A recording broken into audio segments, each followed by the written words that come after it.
இந்த கூட்டில் மேலே போர்ஷன் மட்டுமே ஃப்ரீயாக இருந்துச்சு. அப்போது அதுலேயும் ஒரு பார்ட்டிஷன் ரெடி பண்ணி ஒரு டோரையும் போட்டு அதை ஒரு கூடாக ரெடி பண்ணிட்டேன். அப்புறம் இங்கே ஒரு கோழி அடை வச்சுருந்தேன்.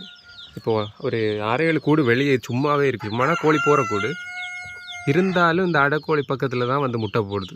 இது நேற்றுக்கு போட்ட முட்டை இங்கே எடுத்து வச்சுருக்கேன். இப்போதைக்கு ப்ராப்ளம் இல்லை. நான் அடை இனி இதுவும் அடை ஆகும்போது 2 மாதம் வந்து முட்டையை உடச்சிடும். எங்கே தான் பிடிச்சி அடைச்சி போட்டாலும் மறுபடியும் வந்து இங்கே தான் இந்த வேலையை பார்த்துட்ருக்கு.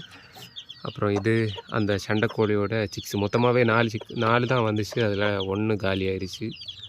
இனி 3 தான் இருக்குது. அப்புறம் இவங்க எல்லாமே ஒரு 2 வாரான சண்டைக்கோழியோட சிக்ஸ். நான் அந்த வேக்சின் அதெல்லாம் போடுறதில்ல. ஆனால் தண்ணியில் கொஞ்சம் சப்ளிமெண்ட்ஸ் கலந்து வைப்பேன்.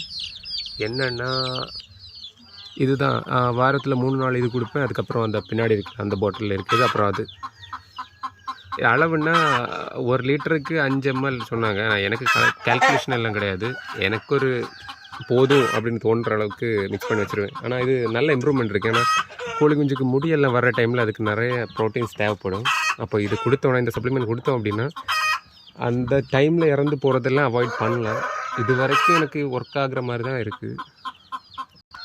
அப்புறம் இது இப்போ தான் முட்டை போட்டிருக்கு. ஒரு தலைமுறையாக இந்த வீட்டில் இருக்கிற கோழின்னா இதுதான். ஒரு 800-900 கிராம் இருக்கும், அவ்வளோதான். அப்புறம் இது தான் அன்றைக்கி நைட்டு வாங்கிட்டு வந்தேன்.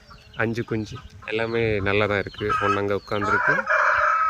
இந்த கோழி பயங்கரமாக பார்க்குது. ஏன்னா இந்த வீட்டில் எல்லா கோழியுமே இதை கண்டு பயந்து ஓடுமா. அப்போ குஞ்செல்லாம் அந்த டாமினேஷன்லேயே நல்லா வளர்ந்துட்டுருக்கு. அப்புறம் முயல் கூடு இது வரைக்கும் முடியலை. நம்ம சேர் வச்சு தான் அப்படி ரெடி பண்ணிகிட்ருக்கேன். இது கொஞ்சம் கஷ்டமான வேலை, டைமும் இல்லையா, அதனால தான் இப்படி இருக்குது. ஓகே.